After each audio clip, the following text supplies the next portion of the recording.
Okay, today, before I start reading the whole thing, like I did yesterday, I'm going to wait until I see somebody put a little comment that you can see me this morning. Yesterday, we had uh, some technical difficulties.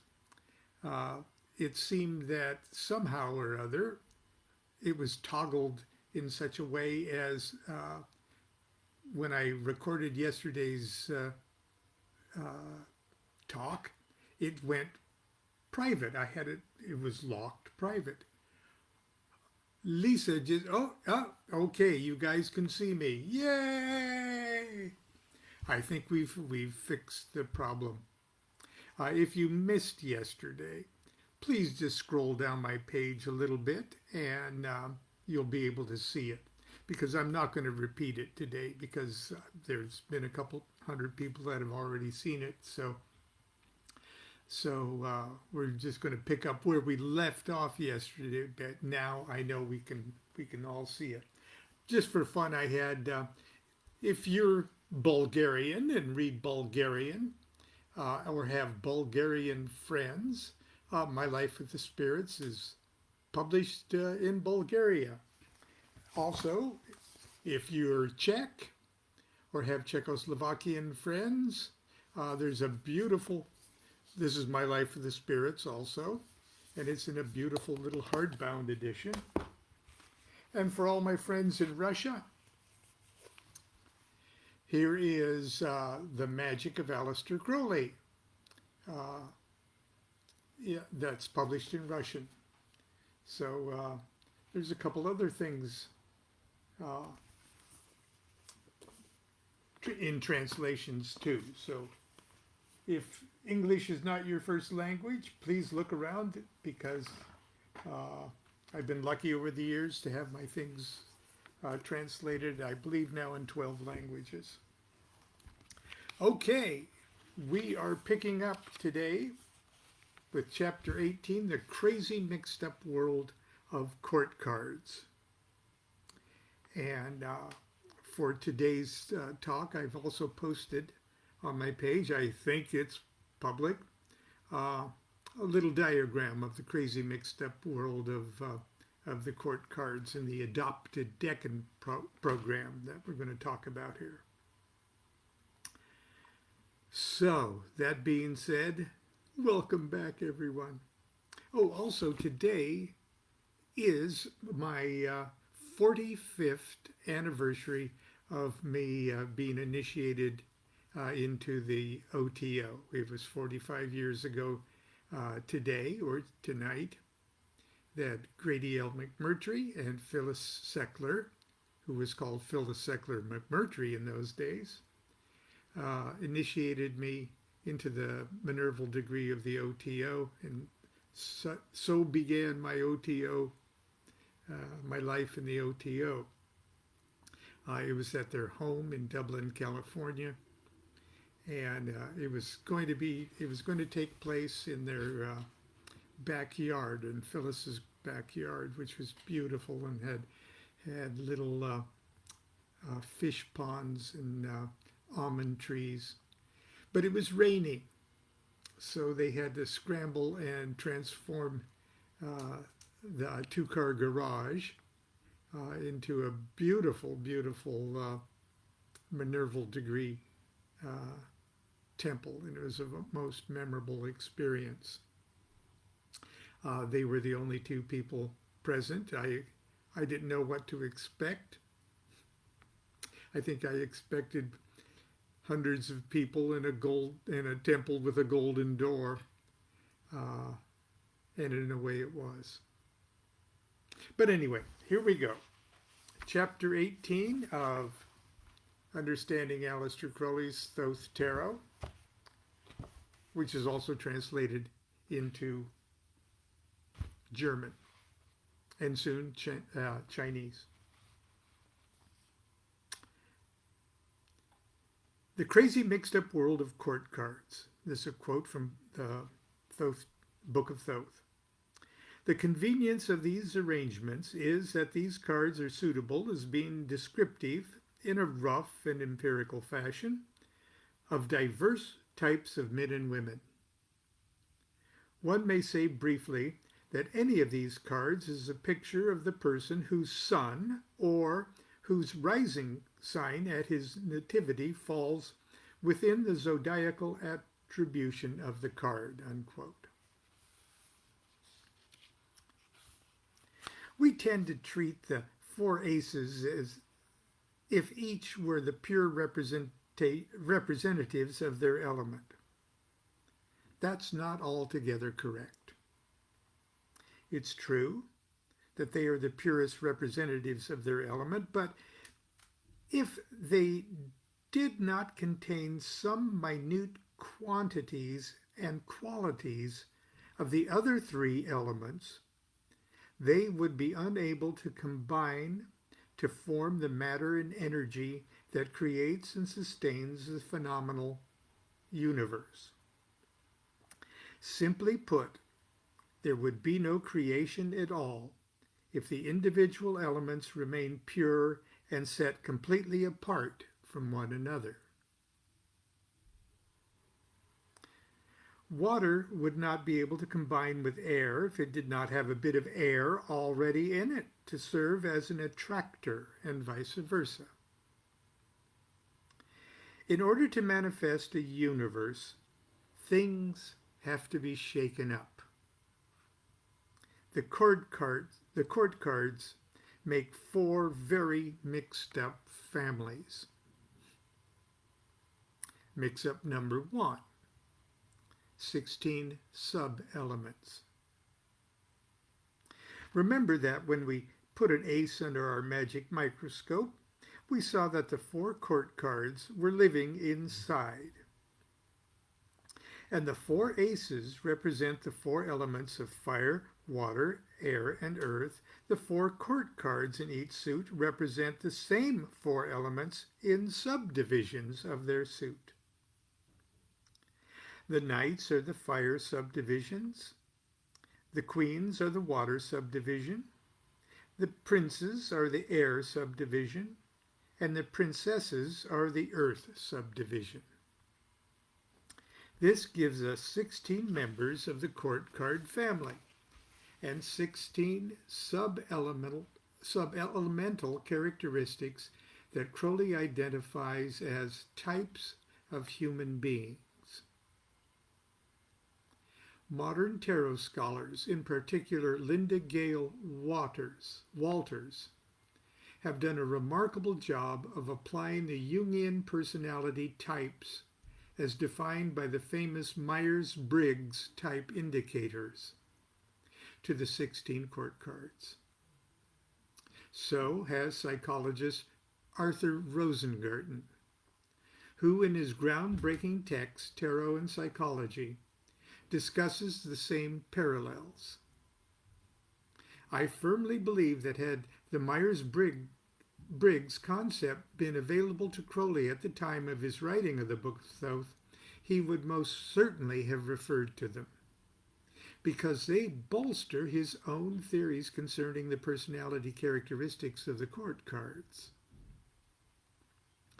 Just as each of our personalities has been molded by an elaborate mixture of factors, including genetics, environment, education, and experience, so each court card is a complex mixture of elemental, planetary, and zodiacal factors.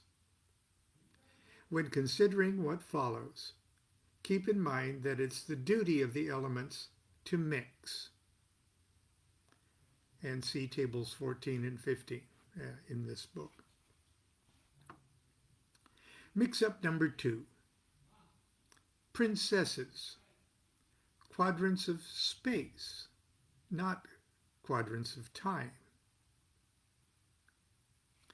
The princesses are the earth sub-element of their suits and enjoy a special relationship with their aces. For this reason, they are considered separately from the rest of their families. They and their aces rule quadrants of space. See Chapter 11. The aces, princes, the ace, princess of wands, rules the celestial quadrant of Cancer, Leo, Virgo. Leo's the fixed sign. Notice Leo's right in the middle is the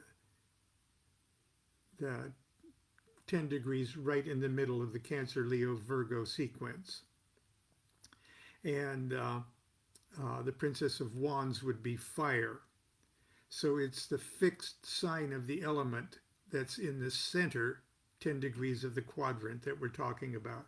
So Princess of Wands being cardinal fire,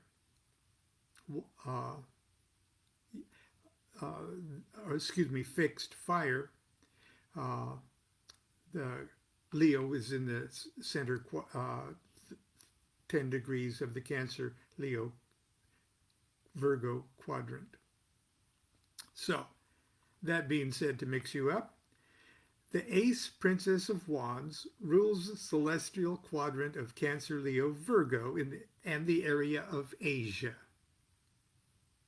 The ace, Princess of Cups, rules Libra, Scorpio, Sagittarius, and the Pacific. The ace, Princess of Swords, rules Capricorn, Aquarius, Pisces, and the area of the Americas. And the ace, Princess of Discs, rules the Aries, Taurus, Gemini, and the area of Europe and Africa. Mix-up number 3. Knights, queens, princes, quadrants of time. Each knight, queen, and prince rule 30 degrees of the zodiacal year. Chauvinistic logic would suggest that knights should predominate in the cardinal signs, queens in the fixed signs, and princes in the mutable signs of the zodiac. But chauvinistic logic would be wrong, as it often is. To mix things up, the knights dominate the mutable signs. Knight of Wands, Sagittarius. Knight of Cups, Pisces. Knight of Swords, Gemini. Knight of Discs, Virgo. It is the queens who dominate the cardinal signs. Queen of Wands, Aries. Queen of Cups, Cancer. Queen of Swords, Libra. Queen of Discs, Capricorn. The princes dominate the fixed signs. Prince of Wands, Leo. Prince of Cups, Scorpio. Prince of Swords, Aquarius. Prince of Discs, Taurus. Very mixed up. Mix up number 4. Knights, queens, princesses. The Adopt a Neighbor's Decan program. And here's where the diagram I posted this morning will be helpful. The mixing up doesn't end here. You'll notice that I use the words predominate and dominate rather than rule. That's because each of the 12 court cards isn't allowed to completely rule any of the signs of the zodiac. It can only mostly rule a sign of the zodiac. To be precise, each court card rules from 20 degrees of one sign to 20 degrees of the next. See Table 14. Even though the Knight of Wands dominates the first 20 degrees, or 2/3 of the mutable sign, fire sign Sagittarius, he is also forced by the admixture law of the tarot to back up on the zodiac belt and adopt the last 10 degrees, or the last decan, of the sign that precedes Sagittarius. This means the fiery Knight of Wands has to adopt the last decan of the fixed sign of Scorpio. The Queen of Cups dominates the first 20 degrees of the cardinal sign of Cancer, but she also has to play hostess too and be colored by the last 10 degrees of the mutable sign Gemini. This is how the knights, queens, and princes literally knit the zodiacal year together. Planets are also assigned to each 10-degree division or decan of the zodiac and further influence the character of the 12 court cards, but I'll talk about the planets in chapter 19.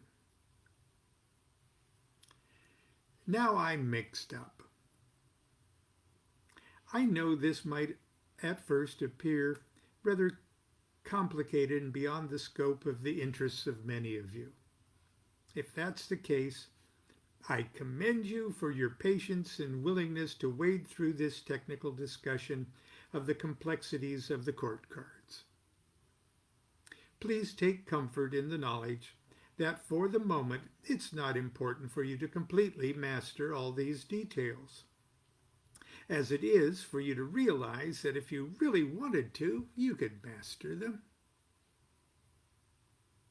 So as a reward for your forbearance, I'm going to share with you a little shortcut to understanding the court cards and making them immediately usable in a tarot reading. It starts with Crowley's quote that I used to head this chapter.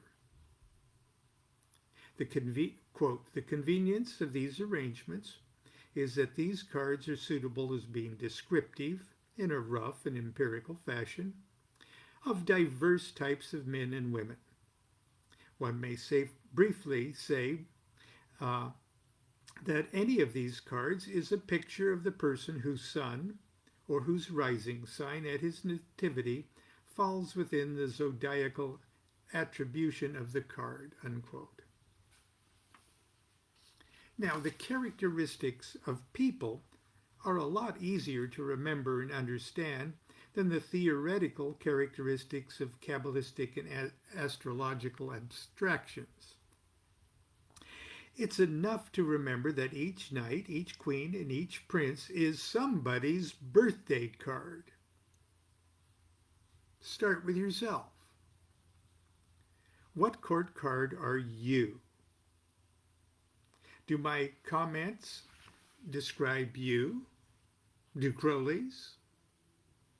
If not, feel free to disregard them and give that card your own definition based on what you know about yourself.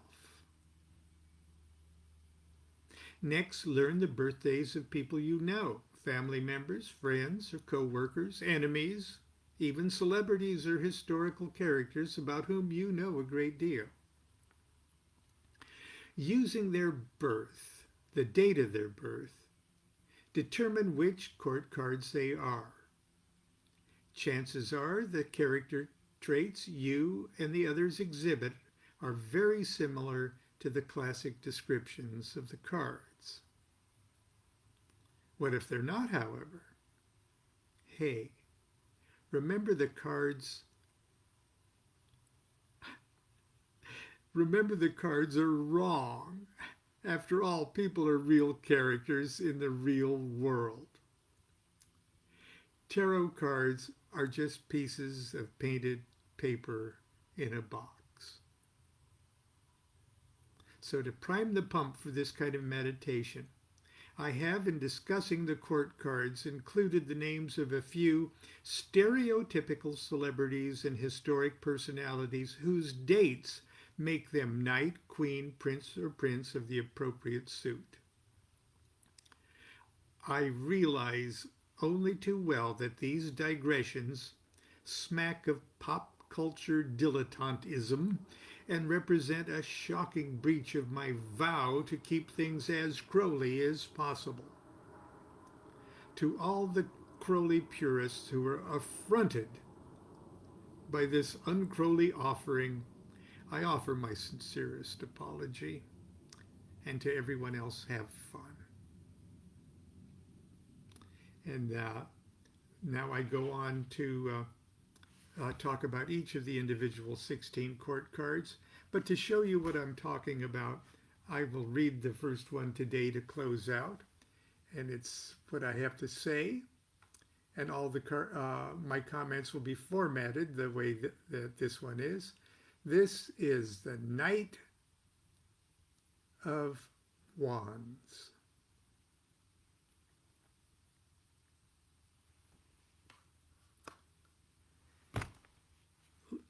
I'll digress for a second. Many, many years ago, I was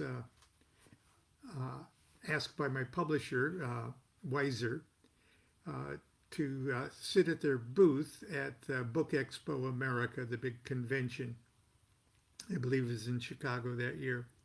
To sit at the booth for an hour and give people tarot card readings, just little three card readings. Well,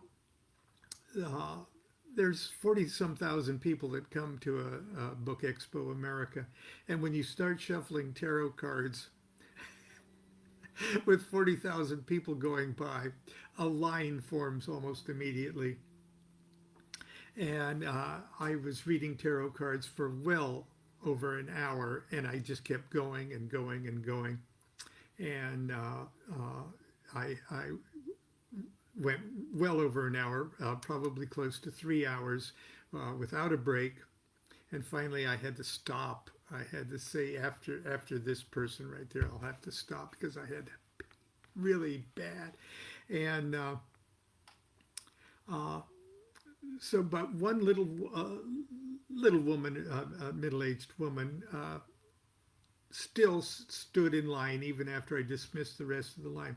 And so I said, okay, and I gave her, I wasn't really sincerely reading tarot cards at that time. I was being a phony.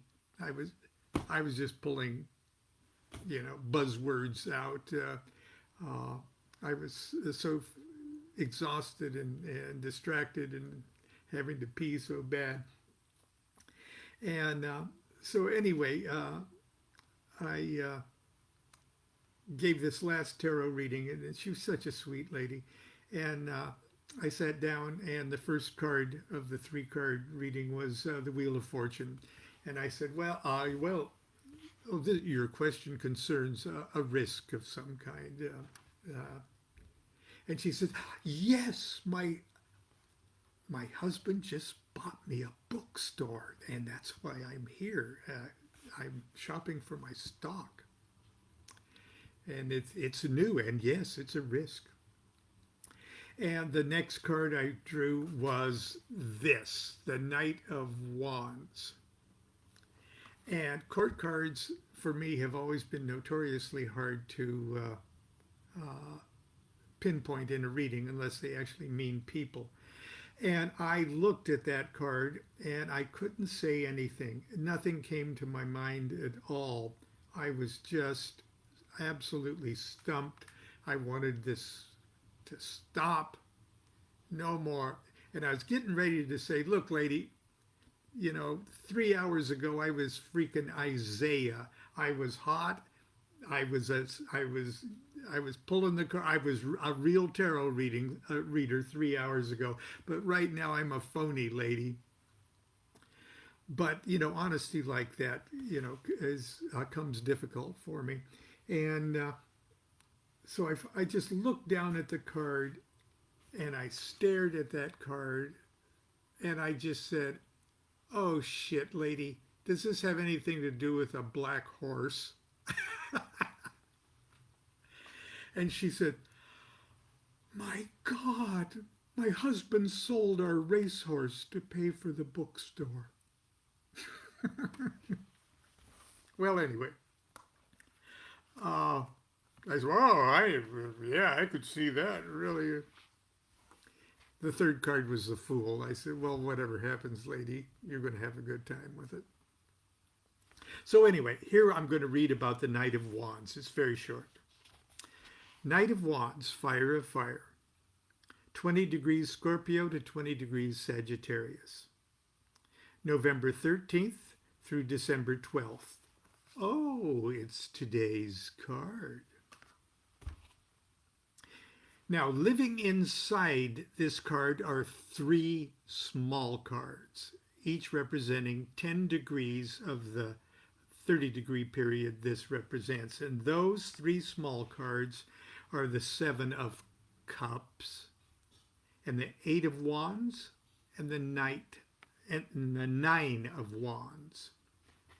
So 2 of the native suit and 1 adopted decan of water. The original titles are the Lord of the Flames and Lightning, the King of the Spirits of Fire, King of the Salamanders. The crest is a winged black horse's head. The symbols are a black horse, waving flames, a club, and a scarlet gold cloak. His hair is red gold. Eyes are gray hazel. Crowley says the moral qualities appropriate to this figure are activity, generosity, fierceness, impetuosity, pride, impulsiveness, swiftness in unpredictable actions. If wrongly energized, he is evil-minded, cruel, bigoted, and brutal. He is in either case ill-fitted to carry on his action. He can start it. Okay. He has no means of modifying it according to circumstances. If he fails in his first effort, he has no resource. Well, does that represent you if you were born between November 13th and December 12th or know somebody? He says a lot of nice things about it, but then it's Crowley. He says a bunch of things that scare the crap out of you. Okay, representing Fire of Fire, the Knight of Wands certainly has the potential of being the strongest member of the court cards. He represents the Yod subdivision of Yod-He-Vav-He. However, it's well for us to remember that where court cards are concerned, representing something is not the same as being something. Harris translates the Golden Dawn description into a magnificent and thrilling image that almost leaps off the card. Do I say leap? Explodes is probably a better word. The forward thrust of the horse's mane and tail and the hair and beard of the knight suggests that they aren't so much in the act of jumping as being blown from behind by some unimaginable, strong, explosive force. It is the portrait of someone who is riding a rocket, and that can be very risky. If the rocket isn't aimed properly, he or she misses the target. If there is not enough fuel, he or she crashes. If there's too much fuel, the person explodes. But if everything goes well, it is the most spectacular of successes. Robert Fulton, Indira Gandhi, Robert Kennedy, Frank Sinatra, and Mary Queen of Scots were all Knights of Wands. Fiery reds, yellows, and gold dominate the card, as they do all the wand cards. Okay, we've gone well over probably our comfortable time. Many of you probably have to pee. We'll pick it up tomorrow with the Queen of Wands and several more of the court cards. We'll probably make it through the suit of wands. Anyway, I'm glad to be back, and I hope everything works. And it looks like I've got a few comments here that tell me you're hearing me. So I will see you tomorrow, and Continue to be good to yourself and be good to each other. Do what thou wilt shall be the whole of the law.